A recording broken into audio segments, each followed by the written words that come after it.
Will the Sharks finish better or worse next year? We're going to go through the cases for each, why there's a case the Sharks might be a little bit better next year and why they could be worse, or if it's just going to be more of the same in San Jose. So all that and more on today's episode of Locked On Sharks. You're Locked On Sharks, your daily podcast on the San Jose Sharks. Part of the Locked On Podcast Network, your team every day.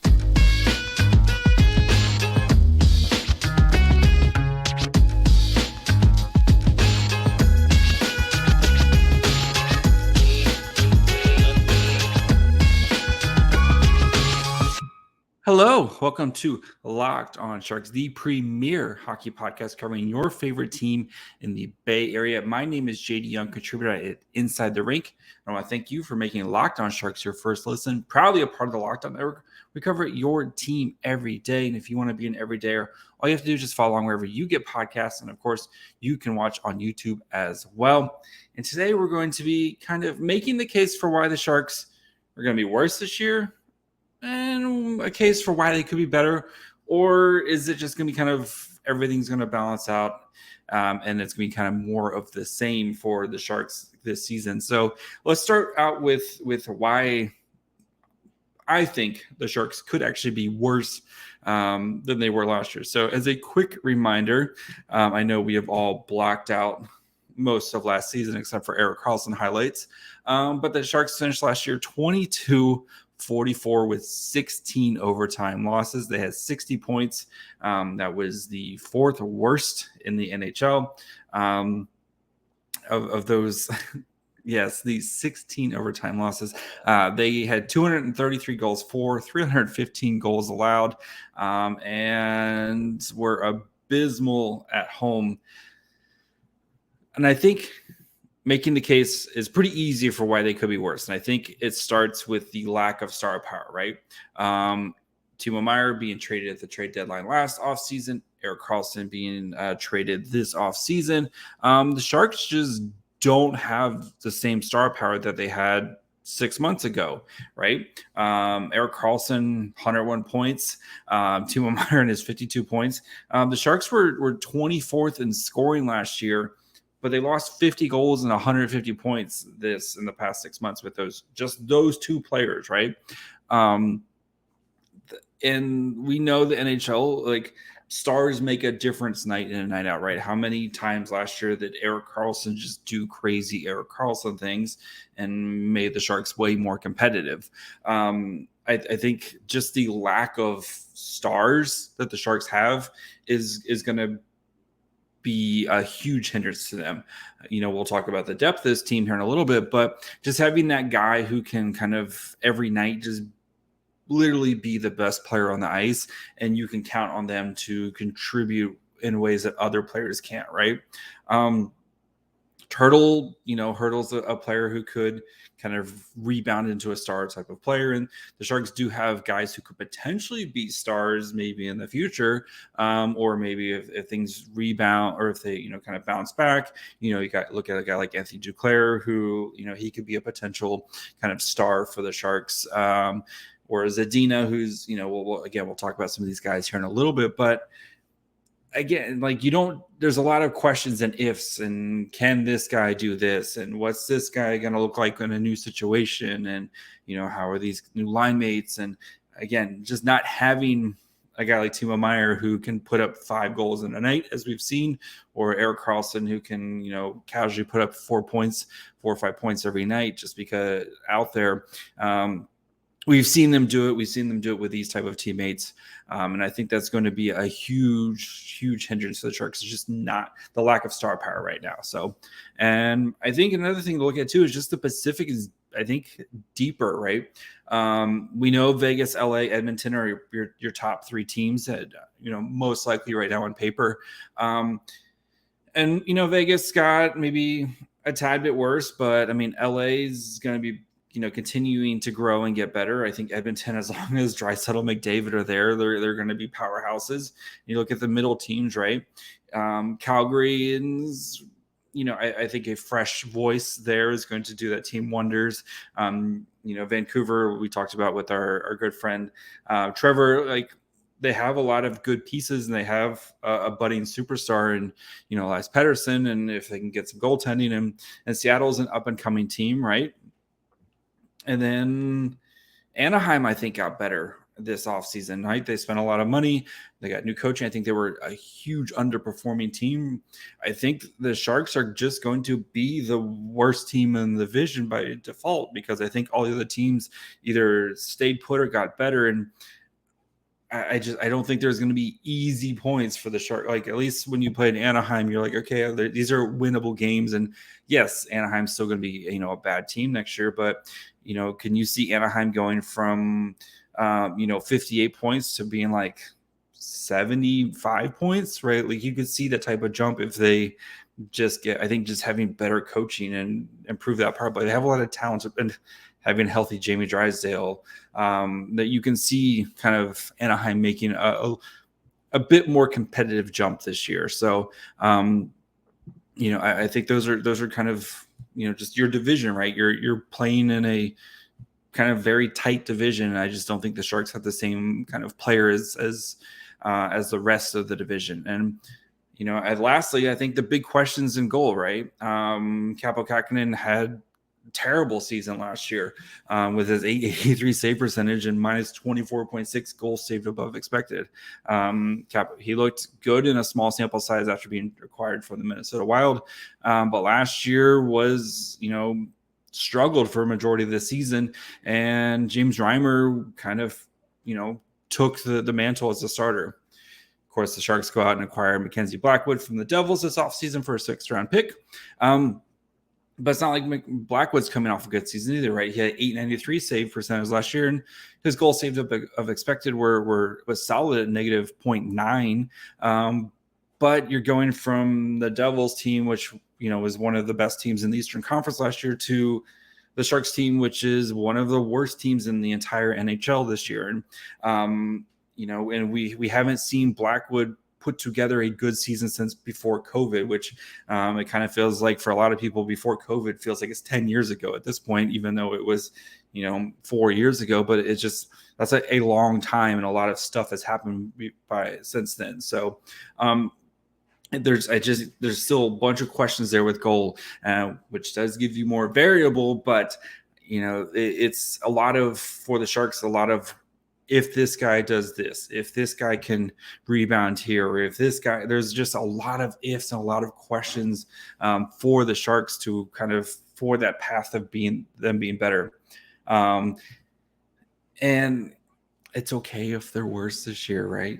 Yeah, like we saw the Sharks missed out on getting the first overall pick by 2 lousy points last year, right? Or 1 point with the lottery, right? They would have been third anyway. But you saw the Sharks kind of miss out on that just because of 2 points, and I expect maybe some different faces in the bottom, looking at you, Philly, but I think the Sharks are going to be right there, kind of an easier path, I think, for them to be one of the worst teams than for them to get better. So again, we'll kind of continue this here in a little bit. But before we spin positively, think about the areas the Sharks did improve and how these could manifest themselves into a better record this year. I do want to take a quick break, talk to you guys about our good friends over at FanDuel. And we know football season is just about ready to kick off, and FanDuel is giving you a chance to win all season long. They have an awesome promo going right now. Basically, you pick a Super Bowl winner, and every time your Super Bowl winner wins during the regular season, you get bonus bets every time they win. So maybe you think this is the year Kyle Shanahan faces down his demons. Brock Purdy goes on, this miracle run. You've got Kittle and you got McCaffrey, and the Niners finally do it, and they finally win the Super Bowl this year. How would you like to win every time they win? You can use those bonus bets on spreads, player props, over-unders, whatever you want. They have a bunch of different fun things to bet on. So if you want to bet on McCaffrey scoring a touchdown every week, or Deebo Samuel doing awesome Deebo Samuel things, you can do that over at FanDuel.com. And right now, again, use FanDuel.com/lockedon. Start earning bonus bets with America's #1 sportsbook. That's FanDuel.com/lockedon. Again, if you think this is year for the Niners, this is your time to cash in with them. All right. The case to be better. And while the Sharks do lack star power, right? Again, losing guys like Erik Karlsson and Timo Meier, that's going to hurt. But this is a much deeper team, right? The additions of Duclair, Hoffman, Granlund, these are all players who have been 30-goal scorers at one point in their career. Yes, some of these have happened several years ago, but some of these have happened not that long ago. All right. These are very talented players who have been top 6 players in the NHL. They're going to get plenty of opportunity. And yes, some of these guys may be on the downside of their career? Yes. And some of these guys coming off, still working their way back from injury. Anthony Duclair, right? Yes, there are definitely question marks with all 3 of these guys, but they were talented players who have produced in the NHL at some point. And then you add players like Zadina and Eklund, who are both former top 10 picks. And I know Zadina's struggles, we've documented those struggles, but I think this is he wanted to come to San Jose. He chose to come to San Jose. I think he knows how important this opportunity is for him. And Eklund's a top 7 pick from 2020 or 2021, excuse me. He's been basically your best prospect for the past couple of years until they drafted Will Smith. These guys are going to make the impact, and now, yes, again, having Timo Meier and Erik Karlsson is going to make you a worse team, but I think they're going to be a much deeper team where if the stars aren't producing, you can effectively roll 3 solid lines out there. Again, they're not the most star-studded lines, but I think they're going to be more effective lines for the Sharks. And I think you have much more depth if a guy gets injured, right? If Barabanov goes down, or if Hurdle goes down, or Couture, or any of these guys who've been hurt, maybe struggled with a little bit of injuries, you're going to be more insulated for that, and not have to kind of rely on guys playing up, or guys like Matt Nieto having to play second line minutes because you just don't have anybody else worth playing second line minutes. I think the Sharks are just a much deeper team than they were going into last season. So that's good, right? Depth is good. They just, again, don't have those star players. So, but I mean, we've seen the Minnesota Wild be very good for a long time before they, with a lot of kind of depth players. You look at guys like they don't do much in the playoffs because I think stars are what kind of wins you games, especially in the playoffs. But I think having guys who everybody can kind of contribute, and it doesn't have to be just one line. I think the Sharks could be a 2 or 3 line team next year. Again, not the greatest team, but at least they'll be more of a, functioning team. So, and then another reason why the Sharks could be better is, I mean, yes, there are questions of the goaltending, but it can't get worse, right? Kaapo Kähkönen was literally one of the worst goalies in the league last year. It can't be worse. You can see Kaapo Kähkönen rebounding into form, playing like he did at the end, that stretch with the Sharks after they acquired him, playing like the stretches that we've seen from him with the Wild. I still think Kaapo Kähkönen can be a really solid kind of number 2 goalie for a team, and I think this is a big opportunity for him to do that, especially going to the last year of his contract. But he can't be worse. It just can't be worse than what we saw from him. And if he plays the same, then again, was literally one of the worst goalies in the NHL last year. And Blackwood, again, a lot of ifs, but we've seen him play well in stretches, especially that kind of pre-COVID, early COVID time. And yes, he lost his job last year to some other players, but he struggled with injuries the last 2 seasons. And by all accounts, he has said himself, this is the healthiest he's been for a long time.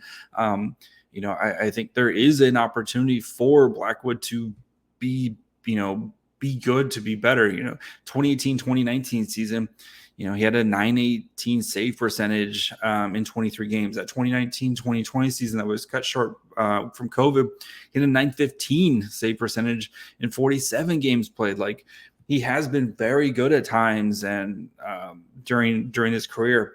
And I think he's just struggled with the injuries. So if he can stay healthy, again, a lot of ifs. There's going to be a lot of ifs that have to work well for the Sharks to be a better team this season.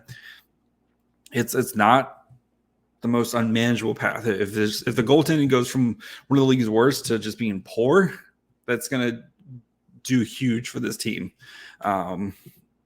And I think it's just dumb luck is another reason, right?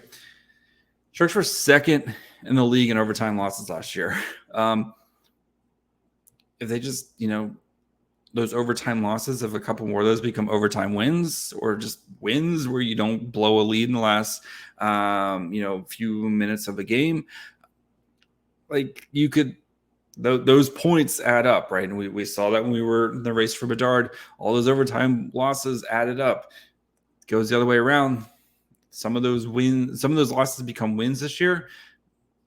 Then you could see, you're going to have much more success in those standings. And, leading to that, the Sharks set an NHL record for 33 games lost when they had led at some point. So that means the Sharks were doing good things and they just get blowing leads. 33 games they had the lead and they lost the game.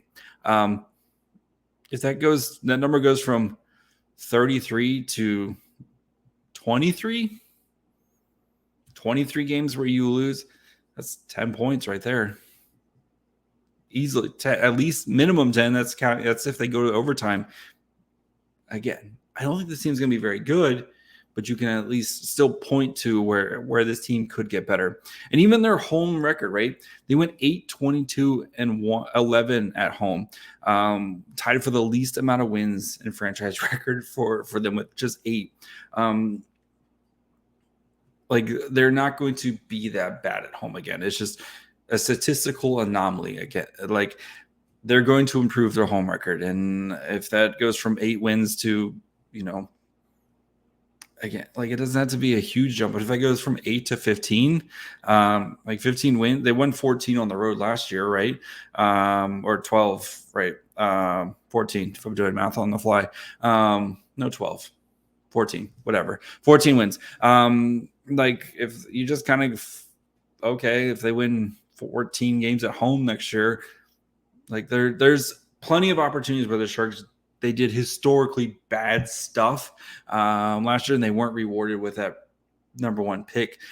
So I think just some dumb luck for the Sharks. They're probably going to win more games than they did last year just because of not blowing games in the third period, not giving up crazy goals or some of the stuff that we saw at the end of games. So maybe it's just some better late game awareness for this team and having a deeper team, right? Again, not the most star-studded team, but I think this team is going to be able to roll out 3 competent lines this season, which is, I think, a big upgrade from what we saw from them the last couple of years. So those are reasons to be optimistic. Again, that doesn't mean the Sharks are going to make the playoffs. Maybe they go from picking 4th in the draft to 7th or 8th, which could be the worst thing in the world for the Sharks, but depending on how you spin it. So if you want a primo defenseman, though, that's a pretty good spot to be picking. But anyway, you're still missing out on the top end of the draft talent right there. So what do I think? Where are the Sharks going to kind of end up this year? Before we get into that, Do want to thank you guys again for making Locked On Sharks your first listen. Proudly a part of the Locked On Network. We cover your team every day. And if you want to be an everydayer, all you have to do is just follow along wherever you get podcasts, or you can watch on YouTube as well. We'll be back tomorrow with our state of the franchise with the Oilers and why it continues to feel cup or bust for this team. So have a special guest coming on for that. So make sure you guys are following along wherever you get podcasts. And of course, you can watch on YouTube as well. So what should we expect from the Sharks this season? Are they going to be a worse team, or are they going to be a better team? And why I think it's probably just going to balance itself out, and they're probably going to be more of the same thing, right? We going back to the roster, kind of the big thing with the roster, right? Yes, it's a deeper team. And, instead of Erik Karlsson having to put up 101 points for this team to be like somewhat relevant at points, I think you're just going to see more balanced scoring from the Lions. Like, could you see a world where like maybe the top scorers like Hurdle with like 70 points, and then you have, a couple guys in the 50s, a couple guys in the 40s, some more guys in the like just having more more balanced scoring, where it's just not one guy having to do everything this year. And I think that's going to be the approach that we see, especially while the young players continue to develop. And, guys like Eklund is going to be his first full season. But the Sharks have done a good job of insulating Eklund and not having to ask him to do everything, right? Having guys like Duclair or Hoffman or Barabanov or whoever you want to put on the line with him, like he's going to have veteran guys to help him out, and where, he's not going to have to do everything. So I think, kind of a trade-off, right? Losing that superstar talent who can single-handedly take over a game, but just having a deeper team. I think that's going to balance itself out. Because you're going to have nights where, yes, the team is probably going to score, but then those nights where things just aren't clicking and you're not having Erik Karlsson kind of pull things out of his butt and do crazy stuff, like that's going to happen. So with the goaltending, I think it'll improve a little bit, but I still think it's one of the worst tandems in the league, right? Kaapo Kähkönen, I think, again, he can't play worse than he did last year. And I think he will play a little bit better. It's just, I don't know how much better they can, what the jump for them to be a successful team would have to be, monumental, like going from the worst, one of the worst pairings in the NHL to being league average, to kind of cover for the lack of stars. And I just don't know if Kaapo Kähkönen and Mackenzie Blackwood have that in them right now. And with Blackwood, like says he's healthy, but what happens when he's not? You have E2 McAnemy, who's played a couple, has played 2 NHL games, but he has not finished the season, the last couple seasons. And then, if McAnemy gets hurt, and then you have Magnus Krona, who's making his pro debut this year, Georgi Roman, like things can get ugly quickly for the Sharks if they start to have some injuries. So, I think the goaltending will improve. The health worries me, right? James Reimer was going to be healthy, kind of in there. I know he did deal with a little bit of injuries the last couple seasons, but you knew you could kind of roll James Reimer out there for most nights. And Kaapo Kähkönen, if Blackwood goes down, I don't know if Kaapo Kähkönen can kind of hold on the fort like that, like what we saw from Reimer. Maybe not the 13 games in a row, but poor James Reimer dying for our sins. But having a guy who can like play 4 out of 5 nights or 4 out of 5 games type of player, they just don't have that. I think asking some of the young goaltenders to slide in right now is like, I'm okay with McAnemy playing NHL games. I think McAnemy's going to play NHL games this year, but again, we haven't seen McAnemy stay healthy the past 2 seasons. So, and another reason why I think more of the same is another one of these kind of trade-offs, right? I think the special teams are going to be a more balanced unit. But again, we have no idea who's running the power play from the defensive standpoint with Erik Karlsson gone. But at least among the forward groups, you're going to be able to put out 2 I think, competent-ish groups, right? And we know, if you go back to when the Sharks hired David Quinn, and I kind of did my research on Quinn, the power play really took jumps from year 1 to 2 and then from 2 to 3 with the Rangers. And I think as the system continues to get installed and the players get more comfortable in it, you're going to see just 2 competent units, right? I mean, I kind of just quickly put some names down, but like you could have a unit of Hurdle, Couture, Duclair, Eklund as your first forward group, and then Hoffman, Zadina, Barabanov, Granlund as your second. Like, that's better than what we saw last. I mean, Matt Benning was getting, or poor Matt Benning, but like Nick Bonino was playing on the power play last year. Like you had some really funky power play units, especially the second, because they just didn't have enough bodies out there to put out a competent second unit. And David Quinn had to kind of ride that first unit. Remember, they were playing 90-second power play shifts and then basically getting off the ice just so the other guys just to kind of take a rest. You almost kind of forfeited that second unit on the power play. Having a more balanced approach, you're not putting as much wear and tear on your star players that you have, and it's just, again, being more balanced and being kind of more a deeper unit than what we've seen the past couple of years. Again, losing Meier and Karlsson, that hurts a lot, but I think the Sharks are just going to be a bit more balanced this season. So overall, I think it's probably going to be about the same, right? I think the Sharks, they'll probably win a couple more games that they shouldn't have lost last year, and I think their home record will probably improve a little bit. I think, though, you're going to lose those nights where Erik Karlsson does special Erik Karlsson things. So I think you'll see a slight jump in points. So again, they finished 60, but I don't think it's going to be a huge jump. I think if somewhere in that 65 range kind of feels about right for the Sharks, and that'll put them pretty square in the chase, I think, for one of the worst picks in the year. I don't think we're going to see the crazy tanking.